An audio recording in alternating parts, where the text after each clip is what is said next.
Oh, it's in the other. Ew. Okay, okay, I find it. I find it. I find it. Yeah, yeah, Go to yeah. Oh, You spam. know, All ZCL emails come to spam. look at this. This CCIE doesn't even know how Google Drive works. Hello, my friends. Thank you for joining us for the PEBCAK Podcast, a weekly information security show featuring some all-around good people. It is week 21 of 2025. I'm Chris Louie, and stray cats won't stop coming to my doorstep. With me, I have my co-host, the Hot Dad, who calls that a free meal. Ain't no way I'm eating a cat, but it's because you guys keep throwing all the fish heads out by the front door. So it's kind of your fault, dude. You get what you sow. You reap what you sow. That's true. That's true. If I stop that, then maybe they'll stop coming around. And we do not have Glenn this week. We wish him well and hope he will return next week. Where's Glenn? I thought he's on right now. Our guest this week is Michael Chen, who is not Glenn, who came in clutch by showing up with less than a 6-hour notice. Michael was a co-chair on our AAPI Employee Resource Group, and nowadays you can find him over at Sierra. So, Michael, welcome to the show. thanks, Chris. Yeah. Too bad Glenn is not here, Brian. But sometimes I do look like Glenn knows, right? People sometimes make a mistake. So, but I'm actually the better looking ones. So again, I was going to say the same thing. I agree with that. Yeah.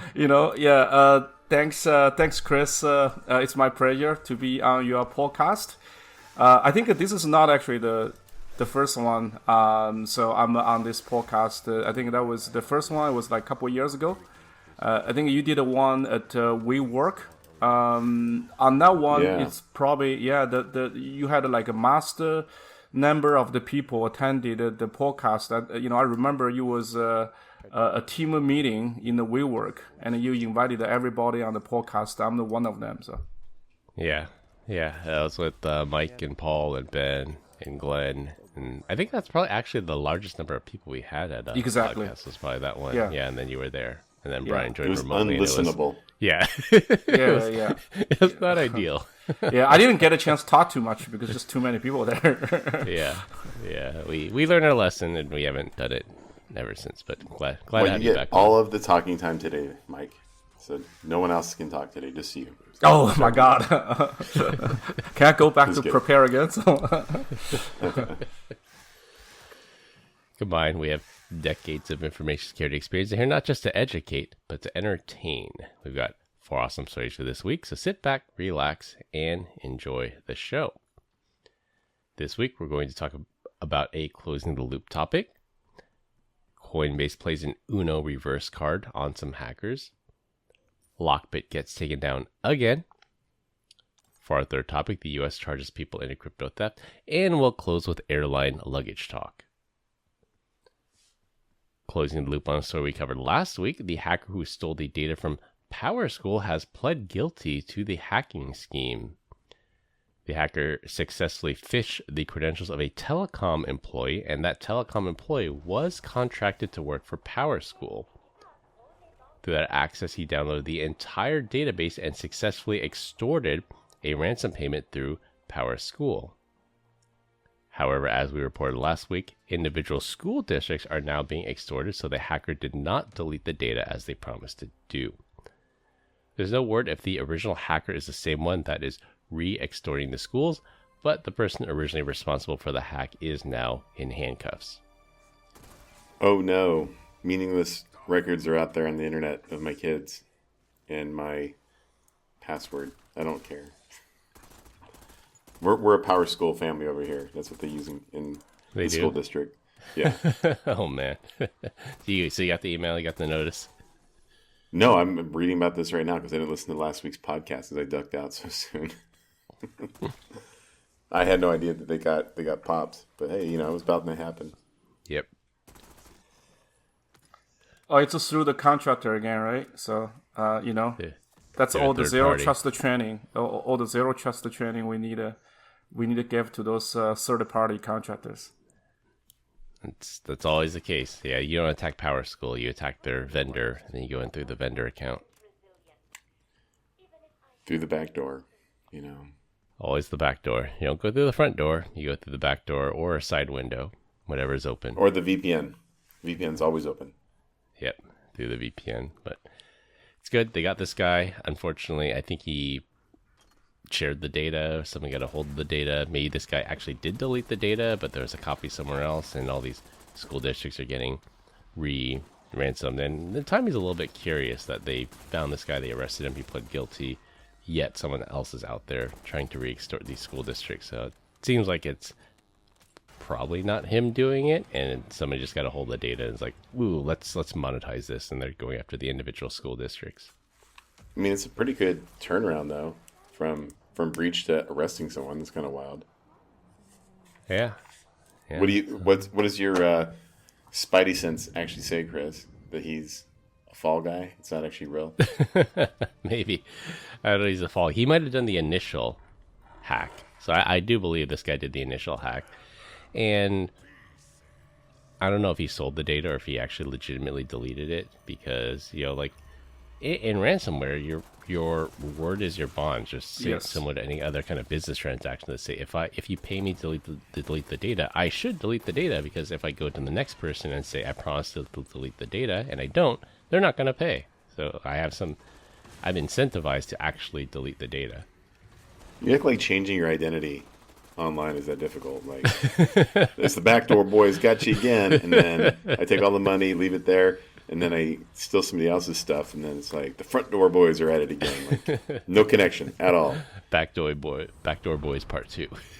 No affiliation. Backdoor boys are back. I don't know. That was horrible. Sorry. Well, how much money did they get on that little extortion? They won't say. PowerSchool won't say. The FBI won't say. Even in like the indictment, they for this particular individual, they don't name PowerSchool. They just said like a school SaaS provider, something like that. Like they make it very generic, but it's like really obvious who it is, because it lines up perfectly with the PowerSchool hack. So what's actually on there? I mean, your grades, parental information, the kids' information, if you're on free lunch, and then I think some of the sports stuff as well. That's all. Like, did you take the concussion test? Like, I don't know that there's really anything on there that's worth value.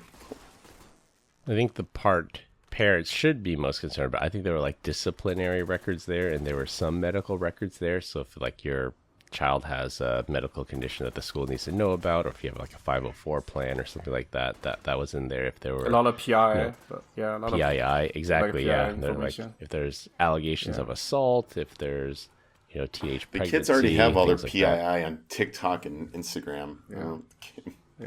So I don't. look, now it's in 3 places. Yeah, so the Brian kind of interesting. He mentioned like kids like like the school, right? Like the school report, right? So as you guys know, I grew up in China, right? So there's no such like PI protection for kids' school grade, right? So they basically after exam, right? The teacher actually putting everybody's score on the wall, right? So everybody know like, oh no, I did good on this, I did it better, right? So do you want to shame the kids who did it bad in the exam? But of course we can. Did you really grow up in China? Yeah, I grew up in China. Yeah. What city were you in? The city of Nanjing. So it used to be the capital in China, like for China before the Civil War broke up, right? So, and then the capital was moving to Beijing. So yeah, that was the capital when the National Party was the ruling party before the Civil War breakup. So how old were you when you left? I left when I I basically so I met my wife in the elementary school, but we didn't date, right? So until college. So after the finish of the college, my wife decided went to Canada to get a master degree in Canada, right? So and then I know the long distance. We all know long distance relationship never worked, right? So then I just followed her to Canada. So and then that's why I'm here. Yeah. Holy crap! How many languages can you speak?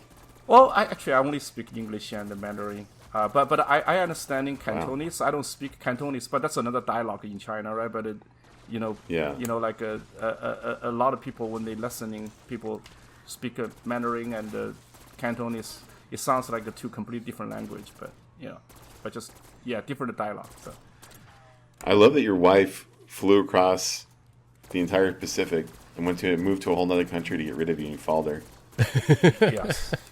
I can't get rid of this guy. She's like, oh. Yeah, I know. It's a long time, right? I think we married since it's a long time. 26 years. So.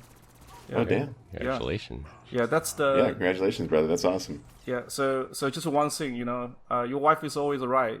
If sometimes she's wrong, that's a test to you. Yeah. Just an interesting side note, since you mentioned you met who would soon be your wife in elementary school. And my kids, I have a son, he's in elementary school right now, and he has girls that like to hang out with Plural. him. Yeah. And there's sometimes I bring up the fact, I had a girlfriend in kindergarten. My son can have a girlfriend in kindergarten. I think my wife seems a little bit miffed that I had a girlfriend in kindergarten, and it still shows that many, many, many years later, she's just like, oh, you had a girlfriend in kindergarten. I think it's more that we're surprised that you had a girlfriend. She dated you hoping for a glow up, and she's still waiting. So poor Grace. We love her, though. Yeah. We love her, indeed. All right, for our first topic, the U.S.'s largest cryptocurrency exchange, Coinbase, received a $20 million ransom demand to destroy customer data that was stolen from them. Hackers successfully bribed an employee from a third-party company in India that Coinbase uses for customer support. The support employee stole customer information, including full name, all the contact information, and account balances. The information on only about 1% of Coinbase's customer base was stolen, so they did have a little bit of separation of duties and containment there. But that information was used to successfully social engineer some of Coinbase's customers who got their cryptocurrency stolen. Coinbase has pledged to reimburse all users who lost money due to the exposure.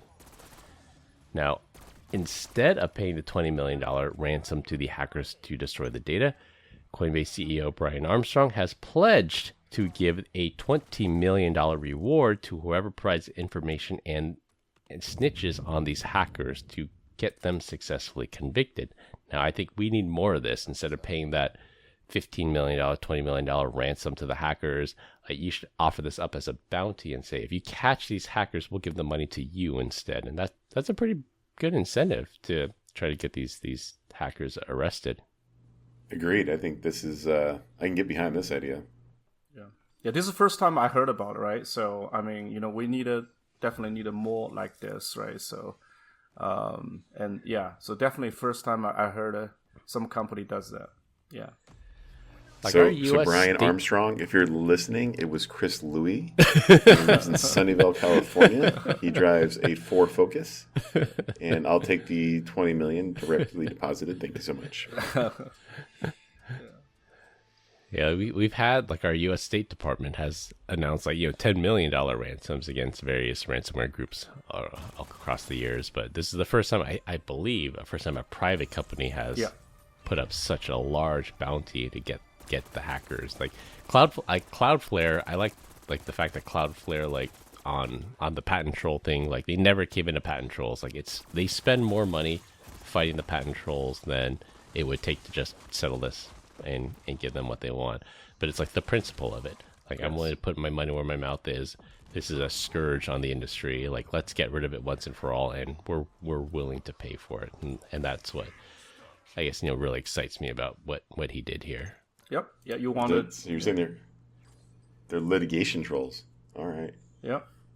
Yeah, you wanted 20 million ransom, but I'm gonna just pay 20 million to get you catched. So. Yeah, think about that though. You're if you saw this, you're oh my god. Wait a second. You gotta I thought I had my tracks covered, but do I have $20 million worth of covering my tracks? No, you don't. There's gonna be a weak link in there. Exactly. So who did I about this too. Like, what Discord servers was I on that I posted proof of this hack? And like, uh-oh. It's like they got me looking over their shoulder that says $20 million is a pretty good incentive for somebody to snitch here. Yeah.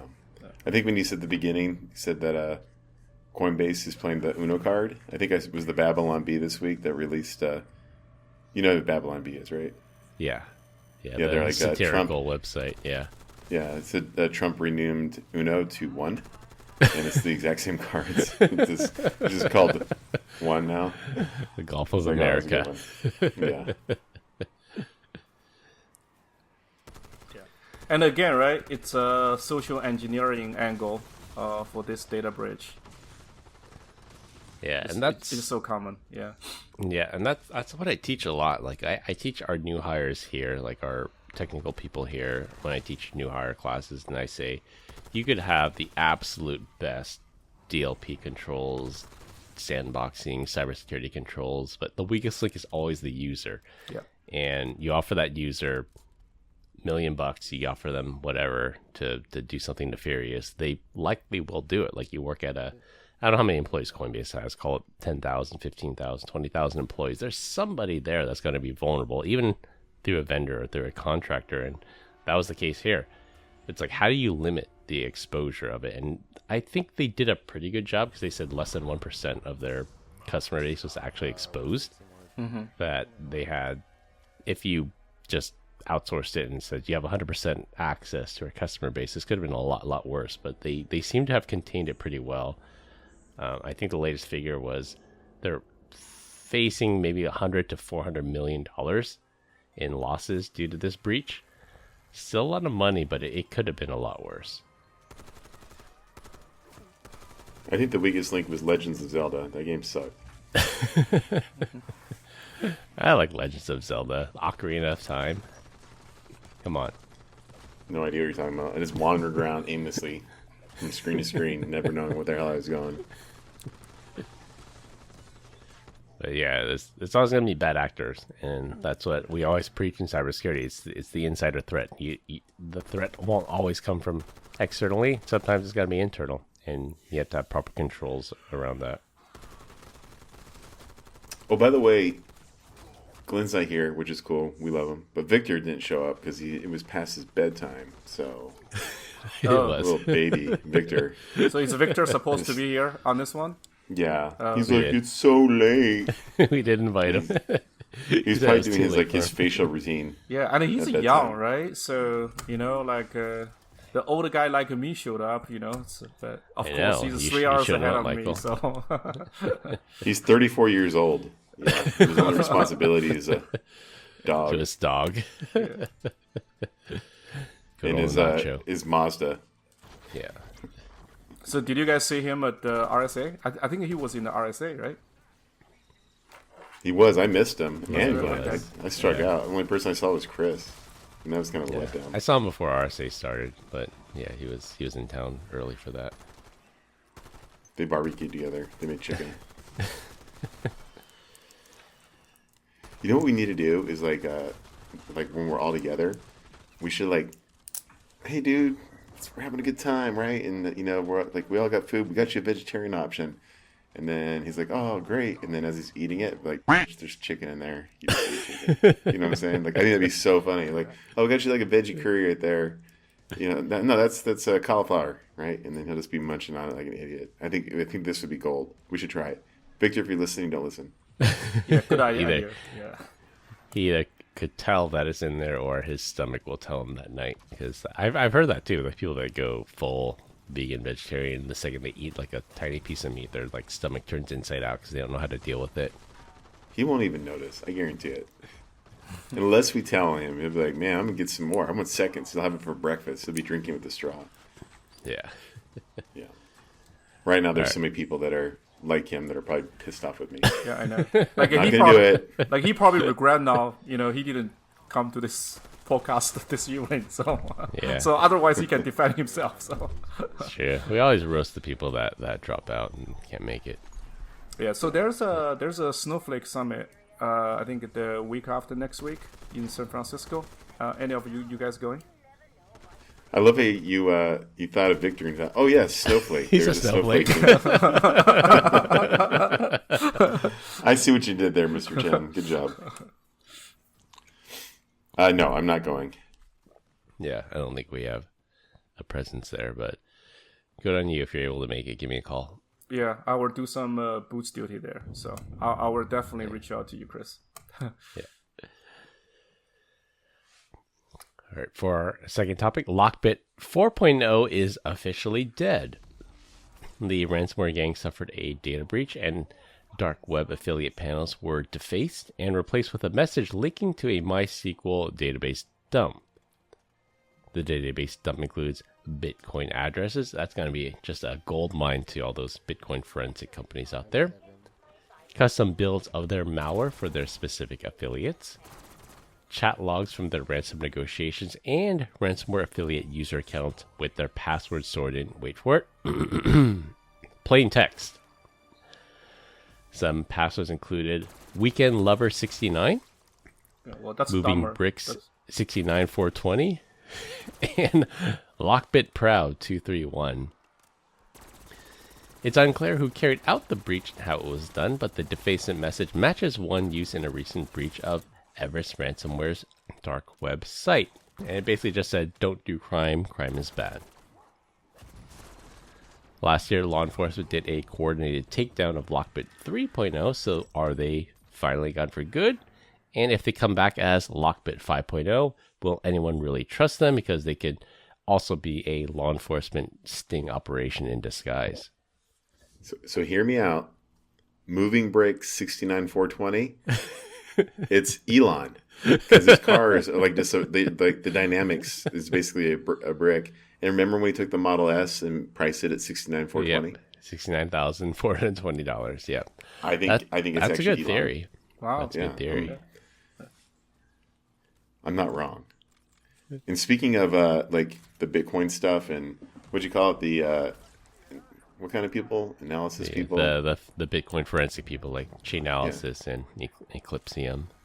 I think chain analysis can 100% replace 99% of their people with AI. Like that's literally probably the easiest thing you do is like, I have these addresses, go search, right? Like that. I think a good find and replace would do wonders on the blockchain. So maybe not a replace, but just a find and then coordinate.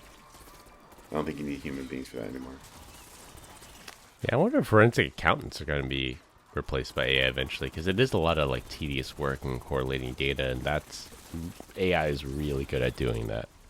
Yeah, they suck at a lot of other things lately. I've been using it. Just disappointment after disappointment. I'm sure Michael remembers that back in grade school and elementary. Probably heard that a lot, right? You're a disappointment. Yeah. You're putting the grades up on the wall. Yeah. Yeah, I know.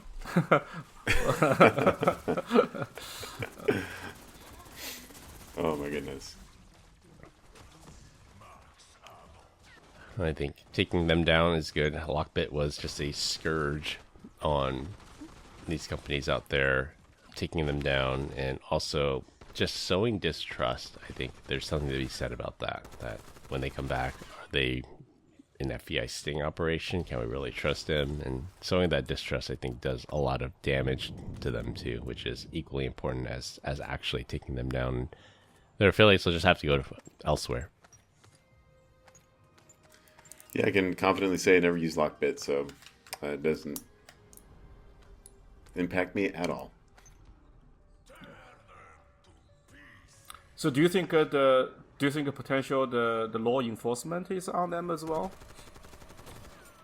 I think so. It's law enforcement or some type of intelligence agency that may or may not be operating in a murky area of hacking forward and defending forward, and they happen to stumble upon maybe some credentials to their dark web portal and own them that way. Yeah.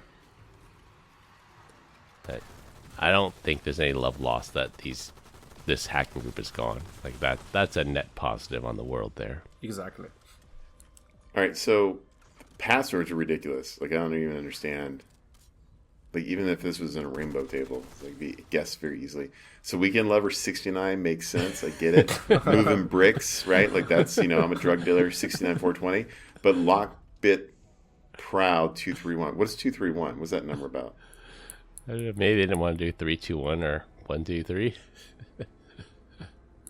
It's not code for, like, put your pants on before your shoes? Maybe. Who knows? Maybe. LockBit Proud. That's like one of those slogans somewhere.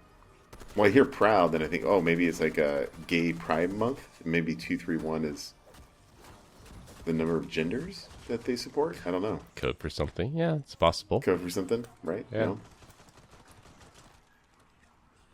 A good question for AI. Or ask Victor. He might know. He would definitely know. 231. Yeah, I don't know the significance of that other than it's just a scrambled 1, 2, 3. Password complexity requirements don't seem too bad here in terms of not even one special letters. character. I know, right? There's no special characters, no @ sign, no exclamation mark instead of the 1. Hopefully they're gone for good, and we won't have to worry about them, and all the LockBit people will just get scattered to other groups.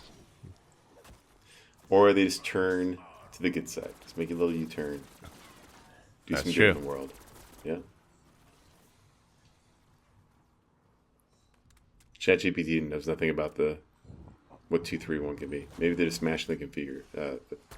231. Maybe he's one of those guys or girls where the opposite ring finger is longer than the middle finger. So as they went and jammed it down, it just boom.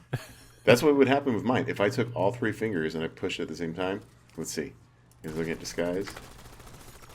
3, 2, 1. 1, 2, 3. 2, 1, 3. All right. Not gonna happen. It was close though. It was close. Tell me.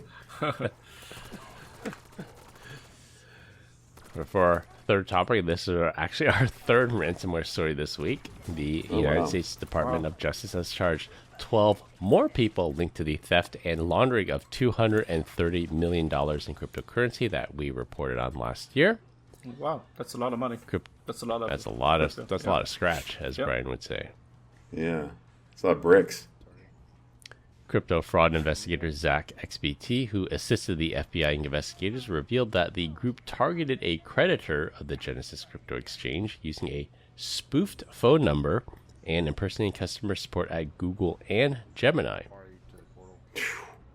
While posing as a Gemini support representative, they deceived the victim into resetting two-factor authentication and also sharing their screen via the AnyDesk help desk tool after claiming his account had been compromised, which gave them access to private keys. The money was stolen, and that's all she wrote. The thieves spent the money on going to nightclubs where they spent $500,000 a night or more.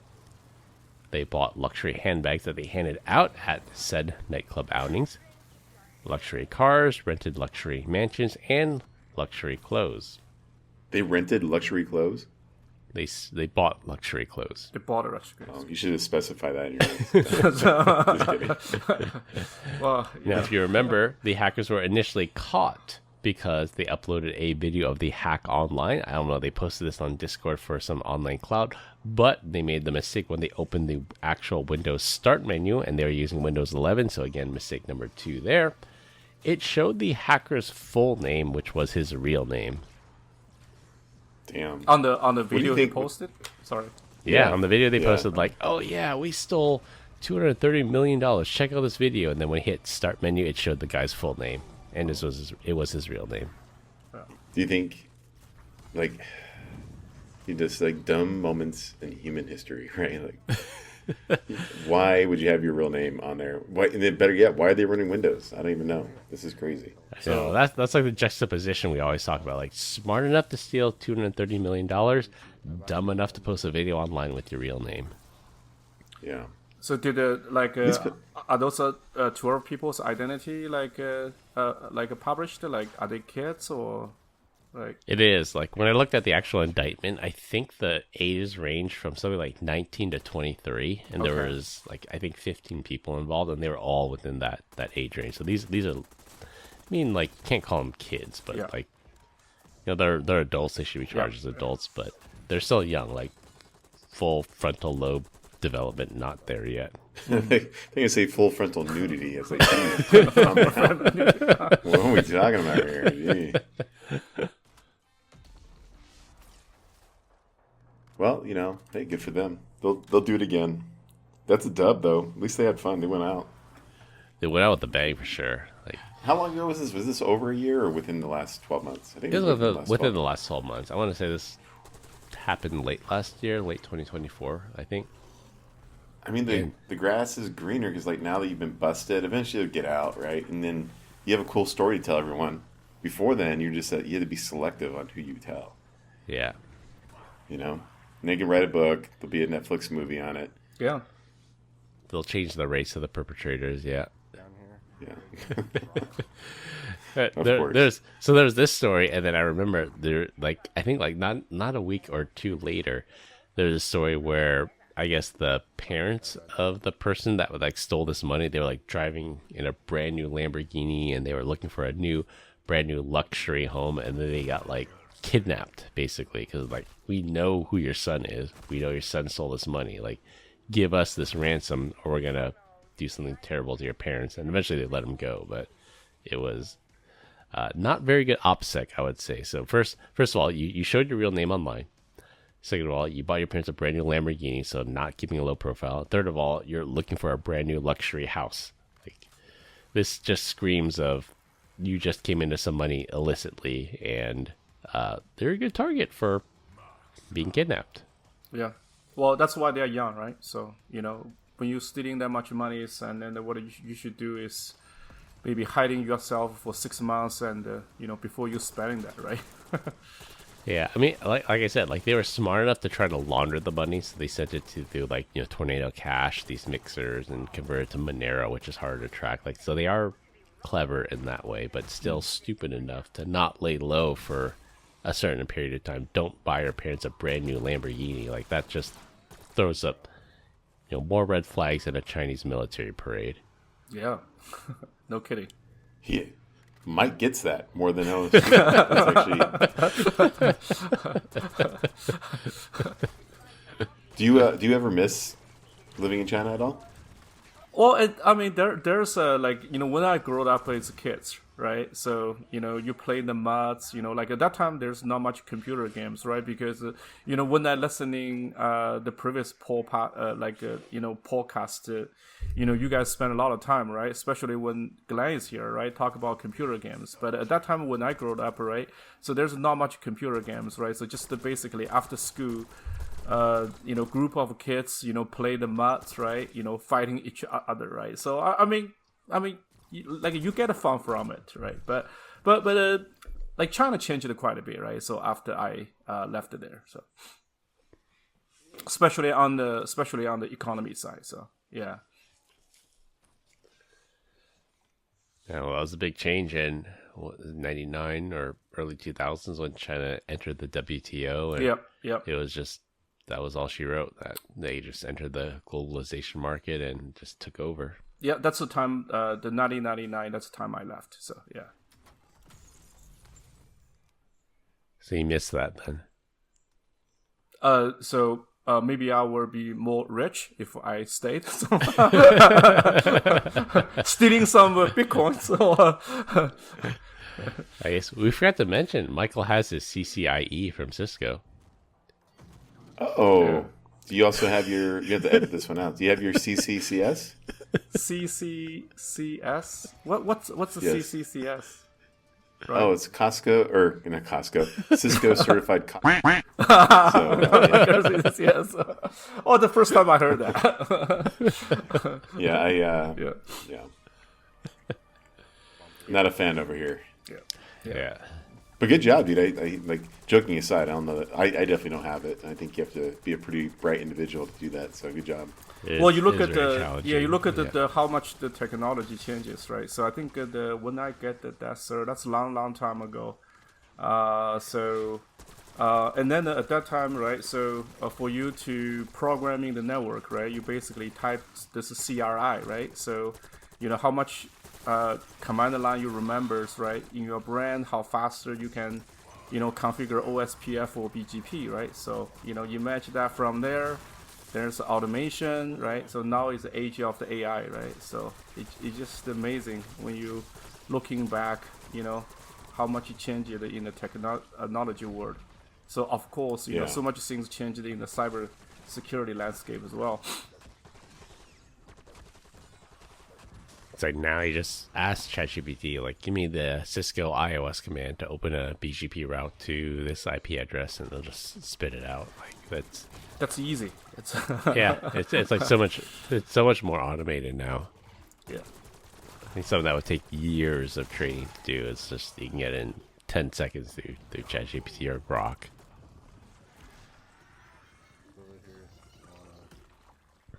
Yeah, go back to the story here of these kids that spent $500K a night at nightclubs, and it's sort of related to the Coinbase story we covered in topic 1 here, that if you have somebody's full contact information and you have their account balance, so if I happen to know that Todd Morton lives in this city and he has like $3 million in crypto on Coinbase, like that's pretty dangerous, even though it's you can't hack his account. But I can look him up in the phone book, find him, and say, I know you have $3 million in Bitcoin. You got to send it to me, or I'm gonna do violence towards you. So there's that aspect of it too. Just having the person's full contact information and account balance, like that's still pretty dangerous, even if I don't have the chops to socially engineer him into giving me access to his account. Mm-hmm.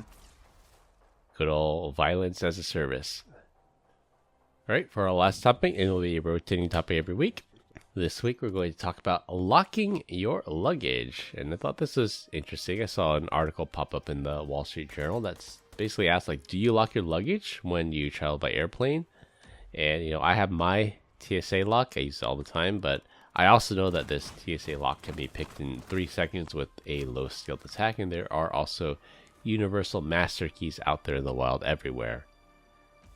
Only about 40% of Americans secure their luggage, according to a recent study with one of these TSA-approved locks. So to me, it just seems like more of a security theater. So I've seen people that just go through the zipper. They can just break through the zipper way easier than you could the lock. Have you seen that? Yes, so I have seen that. There is actually a video that was recommended to me through YouTube where there's like an ex-Delta Force guy online, and he says you can get into like basically any zipper bag. You just stab the zipper with a ballpoint pen, and it'll just open. It'll just split. Yeah. So Chris, yeah, go ahead, Brian. Well, I was wondering, like, Chris, you have one of those, the TSA-approved locker? I have a luggage that actually has like the built-in lock. So it's like a 3-digit combination, and it's just built in. And I use that. I almost always forget to lock it. Like if somebody forces me to check in my because it's a check-in bag, or not a check-in bag, it's a carry-on bag. And if they force me to check it in, I forget to scramble the numbers. But I'm like, I never get the little card that says like TSA opened your bag and inspected it. But sometimes I forget to scramble it, and I guess it's just more security theater. Bless you. I have the PackSafe backpack. Have you ever used that one? I have not. So I mean, it's obviously I'm not going to check it, but it's supposed to be like tamper-proof. Like you can't cut through it, and then can't break through the zipper. And then they have like these interchangeable locks or locking mechanisms. Like you can actually lock it with a lock, or you can just like if somebody's behind you trying to go through your stuff and unzip it gently, they'd have to really kind of disturb things for that to happen. That's pretty good. Like I've seen some videos of people like traveling in Europe, and some of the pickpockets there are pretty sophisticated. And some of they slash the bottom of your bag, or they try to unzip it slowly and quietly. So maybe that's a good use for that. Yeah, I just got my very first check-in luggage that has the built-in 3-digit password on there, and I guess I do it. whatever, right? Yeah. It just stops the what do you call those things? The metal parts you pull on from jiggling around. It's kind of nice. The thing attached to the zipper. Isn't that just the zipper? Yeah. The zipper lever? The pull. Zipper the handle? Zipper pull. The pull. Yeah. Yeah, I think like the TSA locks, I think the purpose is to keep honest people honest. Like if it's just sitting there, like sometimes I'll leave a bag temporarily if I have to go like grab food from the pickup window. I'll leave my bag at the table, and it's meant to like keep honest people honest, but it's not gonna keep any kind of determined actor from staying out of my bag. Yeah. And then, Do you lock your stuff up, Mike? Well, so if it's checking the luggage, right? So what I normally do, because you're not supposed to lock it up, right? So like even I have the similar thing like Chrissy mentioned, like those digit, like like rolling well, right? So with the digits you can select, right? So what I do is that I actually always put into the default, right? So default is 000, but sometimes I actually put just to show the plan password, like I actually put a sticker right beside the locker and put there 000 is default code. So I actually put that sticker there right in there because the what I'm worried about is that even I always put it into that default digit, right? So you never know, right? Maybe like sometimes people move the luggage, some people incidentally like roll the well, whatever, right? So it's no longer become the default, right? They might have to, if they need to check the luggage, they might have to figure out a way to break in, right? So that's the reason, like, like I do not set a password, but in case it changed, there's a sticker right beside the lock tell you what the default password is. So. security through obscurity. Yes. Like, yes. This guy's not dumb enough to post his password on the luggage. Yeah, if some people, do that. some people stealing my luggage, I'm down. So because like the first it's not locked because it's a default code. The second, there's a piece of paper, right, a sticker beside the locker, tell you what the default code is. So yeah, it's going back to the OSI model. Layer 1 physical access. Like if someone has physical access to your luggage, like they'll find a way to get I in. know, It's like, I know. Just don't lose physical access to your yeah. luggage. No matter is a zipper, no matter is like different type of locks, man. If people physically took your luggage, they're gonna figure out a way to to open it. Yeah, like for me, if there's something valuable, I throw it in my backpack because I never have to check my backpack in. And if it's valuable enough, I'll throw it in there. I feel like if they stole mine, they'd be like, man, this guy's shoes stink, and the underwear, the crotch is all stretched out. And never Enjoy that staph infection. Why did he pack like an entire thing of Irish Spring soap like the bar? That's just how I roll. You know what I'm saying? There's not much in there that I think would be worth value. It'd be an inconvenience. Yeah. Yeah. Yeah, that's the thing. Like, yeah, if someone steals your luggage, it's inconvenient, but it's not like a total loss. Yeah. So normally people do that. They need to have some kind of target, right? They need to like kind of know, there's a valuables inside the luggage, right? So just like Brian said, right? I stealing the luggage, and when I get home, open up, it's just all dirty clothes in there, right? So, Sometimes it's a numbers game. Like I've read these stories of airport baggage handlers or just airport luggage thieves that just steal whatever they can, and hopefully they find like a laptop or an iPad or jewelry or some kind of luxury items that they can resell. Sometimes it's just a numbers game. They just grab random luggages, and if your number's up, you're just unlucky. So you guys all do air tags in your luggage, right? Yes, I do now. Okay. So does anyone find it remotely weird at all that like AirTag is like NFC, right? Yeah. Communication, or is it Bluetooth? Like It's low. both. Okay. BLE. And, Like why? Yeah. Why on earth does my phone allow your crappy AirTag to let you ping through me your location? Like there's something just wrong with that. You know that, right? It's the network effect that there's. I understand it, but like, how do I turn that off? Just lockdown mode, maybe? Maybe, I don't know. Yeah, Like, lockdown you think mode might turn off BLE. Just turn off Bluetooth completely, but then you can't use things like AirPods or any kind of Bluetooth. I just want to devices. get on my phone and do like, I don't know what the equivalency would be, but like I'd love to do like a netstat-an, and it's like I guarantee I'm gonna see like Chris Louie connected to me, like we're in the same room, and like we have no say over that. You realize like how like crazy that is. And then the other day I was like, not only that, but like if I'm like we were at the RSA thing, and someone's like, hey, what's the password? I'm like, here, I'll share it with you. I'm like, don't you think that's weird that our phones know that we're close to each other? Yeah. Like we should have something to say about it. Like, oh no, it goes out to it's an iCloud thing. And I was like, okay, I guess like it's doing that stuff, but still it's kind of in the background. But what's even more messed up is that I think that's BS, because I was in my hotel room and my iPad doesn't have internet, right? There is no beaconing back home, but my iPhone does, right? And that immediately just said share password with the iPad. That thing had no access to the internet. It was talking locally, right? Just there on that little, within, the 10 feet.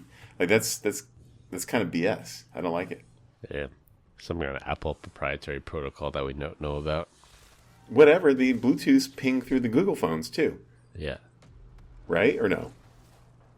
Maybe. I'm sure or at least Google can track that they're there. Yeah, I know Google does a lot of like beaconing stuff with like Wi-Fi, and that's how their location data is so good. I don't know what their cross compatibility is with iOS devices though. Yeah. I don't like it. I don't like it at all. Yeah, I will say that, I did propose to my girlfriend, now wife, in another city, and when I had that ring with me, it stayed on my person the entire time. I did not trust check-in, or I did not trust carry-on. It stayed within my backpack, something very valuable that just I don't trust those airport workers, so I just kept it on me the whole time. And that's pretty much what you have to do. You have something valuable, like don't check in, or don't even have the threat of being checked in. Where'd you propose that? Or is that one of those questions that would like out you on your, like, after you set a super complex password? I don't think so. Okay. It was Las Vegas. Top of, let me guess, Circus? It was a hotel in the city center. Right? I'll say that without outing myself completely. Not the Circus. It was a nice place, Brian. Very classy. I believe it. All right, well, you continue to get great comments about our Dad Joke of the Week. Dad Joke of the Week. This week, our guest Michael is up. Okay, you guys ready? We're ready. Yes, sir. Yeah, why did the hacker break up with the internet? Why is that, Michael? No. Too many cookies and no privacy. That's a good one. That is a good That's one. what happens when you get a Sierra. You get new dad jokes. Yeah, related to the cybersecurity, right? Yeah, I know. It's not only a dad joke, it's also related to cybersecurity. So that's a good one. It's better than ransomware. Well, we had a lot of ransomware talk on this one. That's true. Right, to wrap things up, the PowerSchool hacker has pled guilty. Coinbase announces a $20 million ransom for the hackers who hacked them.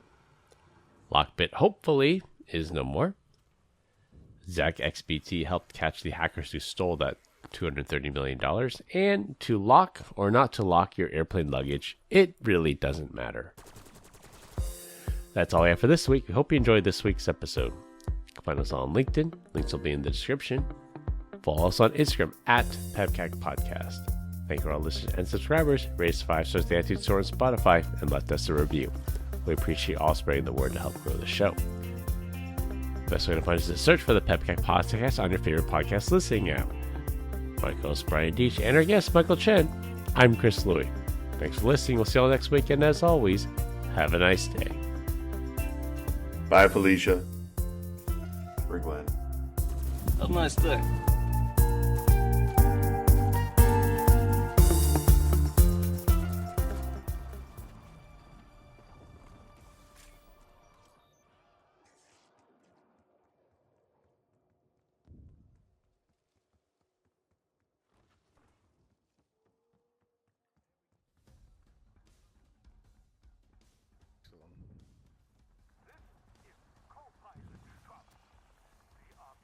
hear that click?